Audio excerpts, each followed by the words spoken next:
ஸ்ரீமத்யே கோதாயே நமஹா. உன்னையே அறுத்தித்து வந்தோம் அப்படின்ன உடனே பெருமாள் அரித்தித்து வந்தீர்கள், கரெக்டு, வாஸ்தவம் தான், என்ன வேணும் உங்களுக்குன்னு கேட்குறார் பெருமாள். அதுக்கு மாலே மணிவண்ணா மார்கழி நீராடுவான் மேலையார் செய்வனகள் வேண்டுவன கேட்டியேல் ஞாலத்தையெல்லாம் நடுங்க முரல்வன பாலன்ன வண்ணத்து உன் பாஞ்சசன்னியமே போல்வன சங்கங்கள் போய்ப்பாடு உடையனவே சாலப் பெரும் பறையே பல்லாண்டிசைப்பாரே கோல விளக்கே கொடியே விதானமே ஆலி நிலையாய் அருள் அப்படின்னு கேட்குறா. மாலே மணிவண்ணா பெருமாள் கேட்குறாராம், அறுத்தித்து வந்தோம்னு சொல்கிறேளே, அறுத்தித்து வந்தீர்கள் வாஸ்தவம் தான், எந்த பிரயோஜனமும் எதிர்பாராத வந்தீர்கள் வாஸ்தவம் தான். ஆனால் இந்த மார்கழி நீராடுவான், மார்கழி மாதம் நீராடுதல் அப்படிங்கிறது உங்களுக்கு எப்படி தெரியும்? உங்களுக்கு ஆச்சாரமே தெரியாது, இதெல்லாம் உங்கள் குலத்துக்கு ஆன ஒரு தர்மம் இல்லையே, இது எப்படி தெரிஞ்சுட்டேள் அப்படின்னு கேட்குறா. இப்போ அவள்லாம் சொல்கிறா, மேலையார் செய்வனகள் வேண்டுவன கேட்டியேல். மேலையார் செய்வனகள் மார்கழி, இது டைலாக் மாதிரி ரொம்ப அழகாக வருது.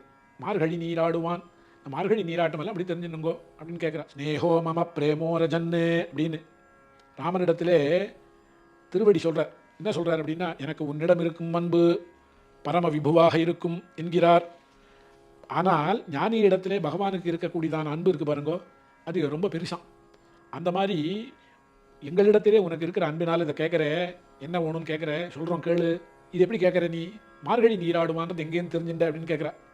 யத் யதாச்சரதி ஸ்ரேஷ்டா தத்தேவ இதரோ ஜனஹா அப்படிங்கிறது. மேலே யார் செய்வனகள் வேண்டுவன அப்படிங்கிற இதெல்லாம் எங்களுக்கு யார் சொல்லி கொடுத்தான்னு கேட்குறியா? சிஷ்டாச்சாரம் ஞானிகளுக்கு தானே தெரியும் இதெல்லாம், இந்த மாதிரி பண்ண வேண்டிய காரியங்கள்லாம் உங்களுக்கு எப்படி தெரிஞ்சதுன்னு. மேலே யார் செய்வனகள், எங்களுக்கு மேலே இருக்கிறவா எங்களுக்கு இதை சொல்லிட்டு போயிருக்கா, இதை பண்ணணும், இதை பண்ணங்களானாக்கா உங்களுக்கு எம்பெருமானுடையதான அனுபவம் கிடைக்கும் அப்படின்னு. சரி, பறைன்னு கேட்குறாங்களே, இது எதுக்கு உங்களுக்கு, என்ன பறைனா என்ன அப்படின்னு. இந்த பறைனாக்கா எம்பெருமானுடையதான உன்னுடையதான கைங்கரியம். அது மட்டுமல்ல, பறை என்பது ஒரு வாத்தியம். இந்த வாத்தியம் வேணும்னு கேட்குறாங்க எங்களுக்கு. ஏன்னா இந்த விரதம் பூர்த்தியாகிறதுக்கு தான் வேணும். மேலையார் செய்வனகள் வேண்டுவன கேட்டியல். முதல்ல அவர் கேட்டார், மார்கழி நீராடுவான்றது எங்கே இருக்குது? மேலையார் செய்வனகள்கிட்ட. வேண்டுவன கேட்டியல் அப்படின்னா எங்களுக்கு என்ன வேணும்னு கேட்டியோ இல்லையோ, அதுக்கு நாங்கள் பதில் சொல்கிறோம். என்ன, ஞாலத்தை எல்லாம் நடுங்க முரல்வன இல்லையா? ஞாலத்தை எல்லாம் நடுங்க முரல்வன பாலன்ன வண்ணத்து உன் பாஞ்சசன்னியமே சங்கு வேணும் போல்வன சங்கங்கள் அப்படிங்கிற. ஞாலத்தை எல்லாம் நடுங்க முரல்வன பாலன்ன வண்ணத்தூன் பாஞ்சசன்னியம் போன்ற சங்கங்கள் அப்படின்னு அர்த்தம். உன்னுடைய கையில் வைத்திருக்கின்றாயே பாஞ்சசன்னியம், வெள்ளை வெளியேன்னு இருக்கான் பாஞ்சசன்னியம். பெருமானுடையதான கையில் வச்சிருக்கிற சங்குக்கு பாஞ்சஜன்யம்னு பேர். அப்படிப்பட்டதான அதை போன்ற சங்கங்கள் பொய்ப்பாடுடையனவே சால பெரும் பறையே, மிகப்பெரியதான பறைகள் வேண்டும் மோளம் அடிக்கிறதுக்கு. பல்லாண்டு இசைப்பாரே, பல்லாண்டு பாடுபவர்கள் அப்படிங்கிற. கோல விளக்கே அப்படிங்கிற, நல்ல மங்களகரமான தீபங்கள் வேண்டும் எங்களுக்கு. கொடியே அப்படின்னா துவஜங்கள் வேண்டும். விதானமே அப்படின்னா மேற்கட்டிகள். ஆலி நிலையாய் அருள் அப்படிங்கிற. இங்கே எம்பெருமானுக்கு பண்ணக்கூடியதான ஸ்ரீவைஷ்ணவ அக்ரஹாரங்களிலே, ஸ்ரீவைஷ்ணவ அகங்களிலே எம்பெருமானுக்கு பண்ணக்கூடியதான திருவாராதன கிரமத்தை இந்த பாசுரத்தில் சொல்லுவதாக பெரியவர்கள்லாம் சொல்லுவா. சால பெரும்பறையே சங்கங்கள் அப்படின்னா கார்த்தால் எழுந்த உடனே பெருமாளுக்கு சங்கம் வாசிக்கணும். முதல்ல சொன்ன மூலியம் சங்கிடுவான் போதன் தான் நாங்கள் சொன்னோம் இல்லையா? அவர்கள்லாம் சங்கு ஒலிச்சுன்னு போகிறான்னு புள்ளும் சிலம்பினகான் வெள்ளை வெளி சங்கின் பேரறவும்னு சொன்ன பாருங்க.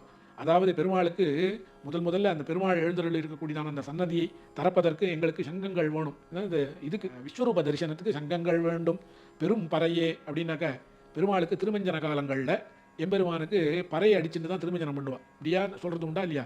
அதனால் முதல்ல எடுத்த உடனே என்ன அப்படின்னாக்க பெருமாளுக்கு அகங்களில் பண்ணக்கூடிய திருவாராதனங்களில் 5 விஷயம் சொல்கிறான். ஒன்று மந்த்ராசனம், அதன் பிறகு ஸ்நானாசனம், அலங்கார ஆசனம், போஜ்யாசனம், புனர் மந்த்ராசனம் அப்படின்னு சொல்கிறா. இந்த 5க்கும் பரியங்காசனம் 6. என்ன பரியங்காசனம்னா மறுபடியும் பெருமாளை சயனத்தில் எழ பண்ணுறதுன்னு அர்த்தம். மந்த்ராசனத்தில் பெருமாளை எழுப்புறதுக்கு என்ன வேணும்னா சங்கம் வேண்டும். சரி, அடுத்தது என்ன அப்படின்னாக்க ஸ்நானாசனம். ஸ்நானத்துக்கு ஒரு ஆசனம், பெருமாளை ஸ்நானத்துக்கு வான்னு கூப்பிடுறது. ஆசனம்னா கூப்பிடுறதுன்னு அர்த்தம். அதில் பெருமாளை ஏழை பண்ணி அதுக்கு பெருமாளுக்கு பண்ணணும். அங்கே என்ன பண்ணுவாங்க, ஸ்நானம் பண்ணச்சே கோவில்களெல்லாம் என்ன பண்ணாங்கன்னா மேல வாத்தியங்கள்லாம் அடிக்கிற அளவில் அதுக்கு பறை வேண்டும் அப்படிங்கிற. அடுத்தது என்ன அப்படின்னா மந்த்ராசனம். மந்த்ராசனத்தில் அலங்காராசனம். இந்த அலங்காராசனத்தில் தான் மந்திர புஷ்பாதிகள்லாம் நாம் சமர்ப்பிக்கிறோம். அதற்காகத்தானே பல்லாண்டி செய்ப்பாரே அப்படிங்கிற. அதன் பிறகு என்ன அப்படின்னாக்கா இது முடிஞ்ச உடனே போஜ்யாசனம், கோல விளக்கு. போஜ்யாசனத்தில் கோல விளக்கு எல்லாம் பெருமாளுக்கு அம்சம் பண்ண வேண்டியது.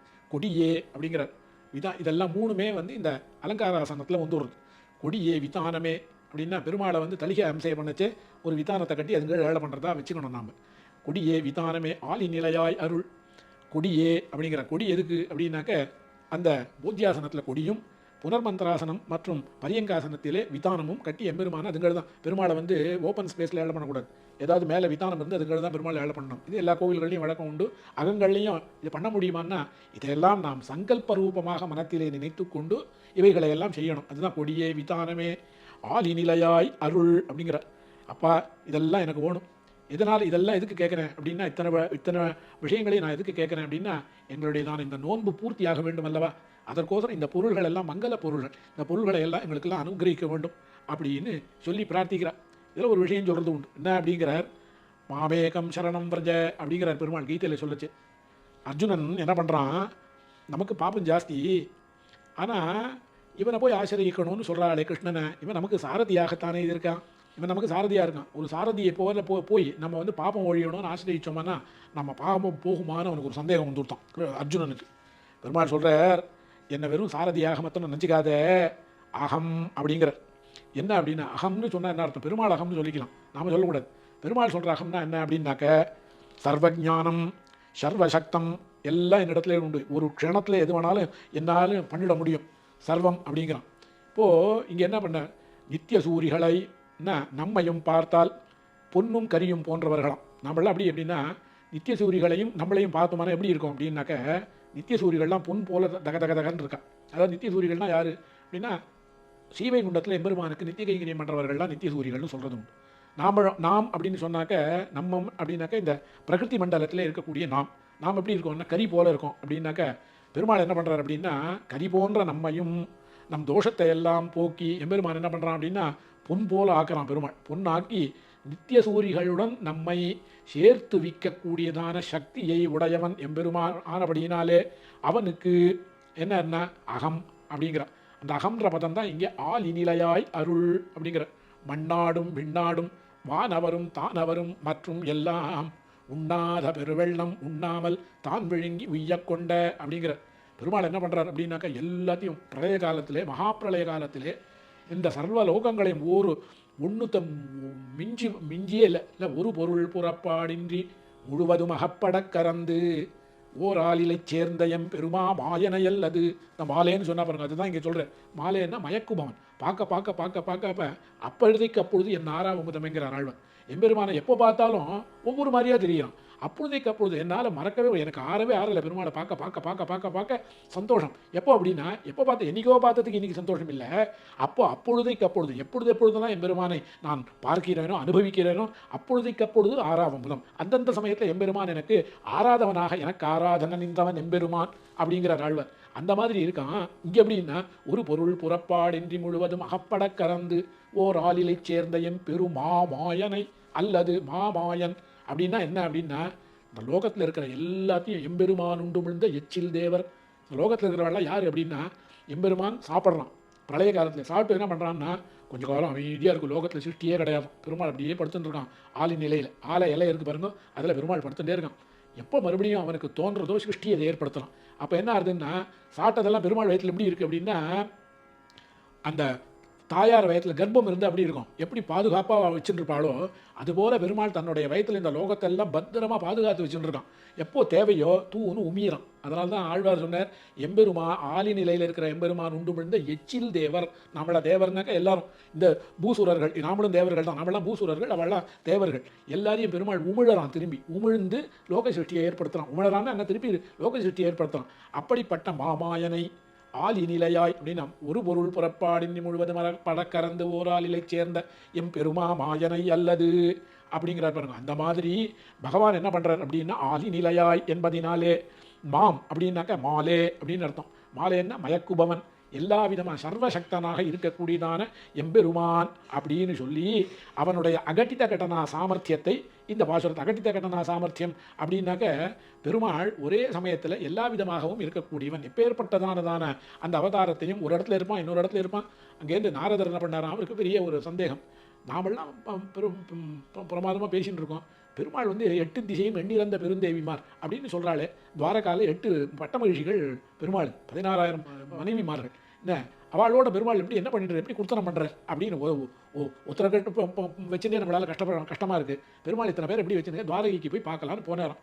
போனால் ருக்மணி ஆற்றுல பெருமாள் திருவாராதனம் பண்ணிட்டு இருக்க, பெருமாளே பெருமாளுக்கு திருவாராதனம் பண்ணுறார் அப்படின்னா அப்படி இல்லை. அங்கே போய் பார்த்தா பாகவதாளுடையதான அந்த தூளி மண் இருக்கு பாருங்க, ரேணுன்னு சொல்கிறா, பாத தூளியை பெருமாள் அந்த ஒரு பொட்டியில் வச்சு அதுக்கு ஆராதனை பண்ணிட்டு இருக்கு. ஒரு ஆற்றுல போனால் பெருமாள் விளையாடிட்டு இருக்கு, ஒரு ஆற்றுல போனால் பெருமாள் சாப்பிட்டு இருக்கு, ஒரு ஆற்றுல போனால் பெருமாள் நித்திரையில் இருக்கு. இப்படியாக இன்னொரு ஆற்றுக்கு போனால் அங்கே போய் எல்லாரோடையும் உறவினர்களோட கலந்து ஆசிட்டு பேசிட்டு இருக்கு. இவருக்கு ஆச்சரியமாக இருக்குது, எங்கே என்னடா அது இப்படி இருக்கே அப்படின்னு நினச்சிக்கிறாராம். அந்த மாதிரி பெருமாள் அகட்டித்த கடனா சாமர்த்தியம்னாக்க ஒரே ஒரு தான் கிருஷ்ணன், ஆனால் எல்லா இடத்துலையும் அவரால் வியாபித்து இருக்க முடியும். அப்படின்னாக்க அங்கேருந்து நான் ஆதி அஞ்சோதி ரூபாய் அங்கு வைத்து இங்கு பிறந்த வைகுண்டத்திலே நீங்கள் அவதாரம் பண்ண வந்தேன்னாக்க வைகுண்டத்தில் ஒருத்தரும் இல்லையான வைகுண்டத்தில் இருக்கா, அவர் பாட்டுக்கு இருந்துருக்கார் அங்கே இருக்கிறவர். அங்கேயே நீங்கள் வந்து எப்படி இது முடியும், நம்மளால் முடியுமா, நம்ம ஒரு இடத்துல தானே ஒரு சமயத்தில் இருக்க முடியும். அப்படின்னா பெருமாள் அகட்டித்த கடனா சாமர்த்தியத்தை உடையவன் அப்படின்னு சொல்கிறான். இதுக்கு இந்த சமஸ்கிருதத்தில் சொல்லச்ச அகட்டித்த கடனா சாமர்த்தியம்னு, அதாவது எங்குமுலன், அப்படி எங்கே வேணாலும் பெருமாள் போக முடியும், எங்கே வேணாலும் இருக்க முடியும் அப்படிங்கிறத தான் மாலே அப்படின்னு சொல்லி ஆலி நிலையாய் அருள் அப்படின்னு சொல்லி இந்த பகவத் ஸ்வரூபத்தை இந்த பாசுரத்திலே ஆண்டாள் பிரதிபாதித்து எம்பெருமான இடத்திலே தாம் கேட்டவற்றையெல்லாம் பிரார்த்திக்கிறாள். என்னென்ன வேணும்னு கேட்கிறாளோ அவற்றையெல்லாம் பிரார்த்திக்கிறாள் என்பதாகத்தானே ஆண்டாளுடைய திருவுள்ளமாக இந்த பாசுரம் அமைந்திருக்கிறது. ஸ்ரீமத்யை கோதாயை நமஹ.